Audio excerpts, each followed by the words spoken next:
So বন্ধুসকল যদিহে আপোনাৰ মানে মেছেজ বক্সটো ঠিক এনেদৰে আহিছে মই যোনটো দেখাই আছোঁ তোমালোকক চাই লোৱা dear job seeker your employment exchange registration number has been lapsed please do not fresh registration in the Sewa Setu portal at the earliest to avail employment related service and benefits if already done please ignore this message DECT Assam এনেদৰে যদি তোমালোকৰো message আহিছে so তোমালোকে এটা কি কৰিবা যে তোমালোকৰ এটা বহুতে কনফিউজ হৈ আছে যে দাদা আমি কি আকৌ নতুনকৈ এপ্লাই কৰিব লাগিব নেকি এমপ্লয়মেণ্ট এক্সচেঞ্জখন তোমালোকক আজি এই ভিডিঅ'টোত মই ধুনীয়াকৈ দেখাই দিম তোমালোকে যদি এই মেছেজটো আহিছে তোমালোকে কি কৰিবা ঠিক আছে পোনপ্ৰথমে তোমালোকে সেৱা সেতু অফিচিয়েল ৱেবছাইটত যাব লাগিব মই তোমালোকক দেখাই দিছোঁ তাত পোনপ্ৰথমে তোমালোকে লগ ইন কৰিব লাগিব তোমালোকৰ যোনটো ইউজাৰ আইডি হয় সো মই দেখাই দিছোঁ বলক এতিয়া স্ক্ৰীনত দেখাই সো পোনপ্ৰথমে তোমালোকে যোনটো অফিচিয়েল ৱেবছাইট হয় সেৱা সেতু তাত আহিবা অহাৰ পিছত তোমালোকৰ যোনটো ইউজাৰ আইডি হয় আৰু পাছপোৰ্ট হয় পাছপোৰ্টটো দি পেলাই তোমালোকে এইটো লগ ইন কৰিবা সো লগ ইন কৰাৰ পিছত তোমালোকে কি কৰিবা মই ধুনীয়াকৈ দেখাই দিছোঁ চাই লোৱা যদিহে তোমালোকে এতিয়ালৈকে বৰ্তমান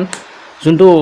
ৰেজিষ্ট্ৰেশ্যন মানে ৰেজিষ্টাৰ কৰা নাই তো ৰেজিষ্টাৰ কৰি ল'বা তো ৰেজিষ্টাৰ কৰাটো ইমান একো মানে বেছি টান কাম নহয় সো ইজি হয় সো যদি তোমালোকে ৰেজিষ্টাৰ কৰিব নাজানা তো মোক কমেণ্ট ছেকশ্যনত জনাবা মই তাৰ ওপৰত ধুনীয়াকৈ ভিডিঅ' এটা বনাই দিম ঠিক আছে মই এতিয়া পোনপ্ৰথমে তোমালোকক দেখাম এতিয়া কেনেদৰে তোমালোকে চেক কৰিবা ঠিক আছে ঠিক তেনেদৰে তোমালোকে এনেদৰে আহি যাব যোনটো সেৱা সেতু তোমালোকে যোনটো খোলা ঠিক এনেদৰে আহি যাব তোমালোকৰ নামত ঠিক আছে তোমালোকে এতিয়া কি কৰিবা জানানে তোমালোকে এতিয়া চেক কৰিবা যে তোমালোকৰ যোনটো এমপ্লয়মেণ্ট এক্সচেঞ্জখন তোমালোকৰ ভেলিডেট গৈছে নে নতুনকৈ ফ্ৰেছ বনাব লাগিব ঠিক আছে তাক চেক কৰিবৰ কাৰণে তোমালোকে কি কৰিবা চোৱা মই দেখাই দিছোঁ তোমালোকে হোমত ক্লিক কৰি ল'বা হোমত ক্লিক কৰাৰ পিছত যোনটো চাৰ্চ বটনটো হয় তাত চাৰ্চ কৰিবা যোনটো তোমালোকৰ এমপ্লয়মেণ্ট এক্সচেঞ্জ বুলি চাৰ্চ কৰি দিবা চাৰ্চ কৰাৰ পিছত তললৈ তোমালোকে আহি যাব ৰেজিষ্ট্ৰেশ্যন হয় সো তোমালোকে যোনটো ৰেজিষ্ট্ৰেশ্যন অফ এমপ্লয়মেণ্ট চিকাৰ সো তাত তোমালোকে চেক কৰিব পাৰিবা ঠিক আছে মই তোমালোকক দেখাই দিছোঁ তাতে ক্লিক কৰি দিবা ক্লিক কৰি দিয়াৰ পিছত যোনটো এপ্লিকেশ্যন উইথাউট আধাৰ সো ঠিক আছে তোমালোকে যোনটো এপ্লাই উইথ আধাৰটো তাত ক্লিক কৰি দিবা তাত ক্লিক কৰি দিয়াৰ পিছত অকণমান ৱেইট কৰিব লাগিব ৱেইট কৰাৰ পিছত তোমালোকৰ আগত এনেদৰে এখন মানে সো ফৰ্মখন খোল খোৱাৰ পিছত তোমালোকে তললৈ স্ক্ৰল ডাউন কৰিবা আৰু স্ক্ৰল ডাউন কৰাৰ পিছত যোনটো দেখা পাইছা তোমালোকে ইনষ্ট্ৰাকশ্যনখন হয় সো ইনষ্ট্ৰাকশ্যনখন ভালদৰে এবাৰ পঢ়ি লোৱাৰ পিছত তোমালোকে তললৈ স্ক্ৰল ডাউন কৰিবা স্ক্ৰল ডাউন কৰাৰ পিছত তোমালোকে যোনটো দেখা পাইছা আধাৰ হোল্ডাৰ কনচাৰ্ট সো তাত তোমালোকে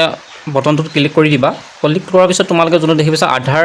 আধাৰ নম্বৰটো তোমালোকে ইয়াত আধাৰ নম্বৰটো দিব লাগিব ঠিক আছে তোমালোকৰ ইয়াত আধাৰ নম্বৰটো দিবা আৰু আধাৰ কাৰ্ডত তোমালোকৰ যেনেদৰে নামটো লিখা আছিলে সো তেনেদৰে তোমালোকে নামটো দিব তোমালোকে একজেক্ট দিবা হা যদি তোমালোকৰ কেপিটেলত থাকে সো কেপিটেলত দিবা যদি স্মলত থাকে সো তোমালোকে স্মলত দিবা এটা কিন্তু মিষ্টেক হ'লে তোমালোকে সেইটো চেক কৰিব নোৱাৰিবা আৰু তোমালোকৰ যোনখন আধাৰ কাৰ্ড থাকিব তাত এটা OTP যাব ঠিক আছে মই এতিয়া ফিল কৰি দিওঁ ধুনীয়াকৈ ভিডিঅ'টো চাই লোৱা ঠিক আছে তাৰপিছত তোমালোকে এনেদৰে ফিল কৰাৰ পিছত ভেৰিফাই আধাৰত ক্লিক কৰি দিবা তাৰপিছত তোমালোকৰ যোনটো দেখা পাইছা আধাৰ কাৰ্ডত তোমালোকৰ এটা OTP যাব ঠিক আছে ঠিক তোমালোকে OTP ফিল কৰি যোনটো ভেৰিফাই অপশ্যনটো হয় ভেৰিফাই অপশ্যনত ক্লিক কৰি দিবা তাৰপিছত অকণমান ৱেইট কৰিব লাগিব যেটো ভেৰিফাই OTP প্লিজ ৱেইট এনেদৰে তোমালোকৰ আগত শ্ব' হ'ব সো তোমালোকে অকণমান ৱেইট সো OTPটো দিয়াৰ পিছত ঠিক তেনেদৰে তোমালোকৰ এটা নতুন পেজ খোল খাব যোনটো ভেৰিফাই একচেপ্ট বুলি অহাৰ পিছত মোৰ এপ্লিকেশ্যন ফৰ ৰেজিষ্ট্ৰেশ্যন বাৰ তোমালোকৰ ৰেজিষ্ট্ৰেশ্যন হওক সকলো এনেদৰে আহিব শ্ব' কৰিব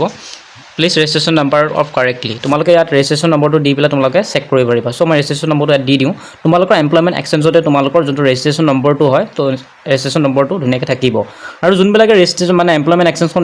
এতিয়ালৈকে বনোৱা নাই মই তলত ডেছক্ৰিপশ্যন বক্সত দি দিম কেনেদৰে এমপ্লয়মেণ্ট এক্সচেঞ্জ বনাব লাগে A to Z ধুনীয়াকৈ মই মানে ভিডিঅ' বনাই থৈ দিছোঁ চাই লৈ তোমালোকে বনাব পাৰিবা ঠিক আছে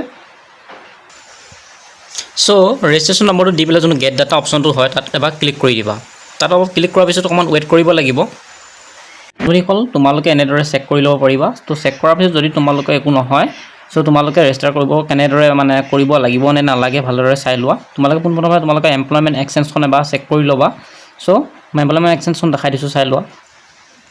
তোমালোকৰ যোনখন এমপ্লয়মেণ্ট এক্সচেঞ্জখন হয় সো এনেদৰে চেক কৰিবা সো বন্ধুসকল তোমালোকে এনেদৰে তোমালোকৰ এমপ্লয়মেণ্ট এক্সচেঞ্জখন এবাৰ উলিয়াই পেলাই ভালদৰে চাই পেলাই তোমালোকে যোনটো দেখা পাবা 11 অপশ্যনটো তোমালোকে দেখা পাবা যোনটো নেক্সট ৰিনিউৱেল ডিউ অন তুমি দেখা পাইছা এইটো 2 জুন 2028 চন ঠিক আছে মই যাৰ চাই দিছোঁ তাৰ 2028 চনৰ জুন মাহৰ 2 তাৰিখলৈকে যিহেতু ভেলিড আছে। চ' মই তোমালোকক এতিয়া এইটো কৈছোঁ যে তোমালোকৰ আগতে এমপ্লয়মেণ্ট এক্সটেনশ্যন চাই ল'বা, চাই লৈ পেলাইহে তোমালোকে সেই কামটো কৰিবা। ঠিক আছে, যদি তোমালোকৰ এমপ্লয়মেণ্ট এক্সটেনশ্যনত তোমালোকৰ ৰিনিউৱেল ডেট আছে বহুত টাইম, তেনেহ'লে তোমালোকে এইটো ইগন'ৰ কৰিবা। যিহেতু মই মেছেজটো দেখাই দিছোঁ, এবাৰ চাই লোৱা। যিহেতু এইটো মেছেজটোত তোমালোকক কৈ থৈছে যোনবিলাকৰ if already done please ignore this message. এইটোত কৈছে যে তোমালোকে যোনবিলাকৰ অলৰেডি ডান হৈ আছে, মানে ক্লিয়াৰ হৈ আছে, মানে ভেলিড আছে, চ' তোমালোকে এইটো ইগন'ৰ কৰিব পাৰা। কাৰণ এইটো হৈছে যিহেতু এতিয়া গভৰ্ণমেণ্টৰ ধৰি লওক ADRE হওক বা অসম পুলিচ হওক, সকলোবোৰ যিবিলাক গভৰ্ণমেণ্ট জব হওক, সেইবিলাকৰ কাৰণে ধৰি লওক সকলোবিলাক প্ৰাৰ্থীৰ কাৰণে ধৰি লওক এইটো নটিফিকেশ্যন পঠাই দিছে। যোনবিলাকে মানে কৰা নাই, চ' তোমালোকে কৰি লোৱা। ঠিক আছে,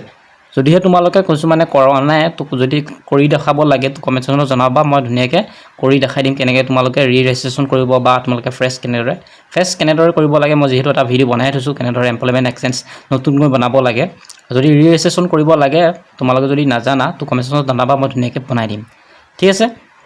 তো আজি ভিডিঅ'টো ইমানেই। Thank you for ৱাটছিং।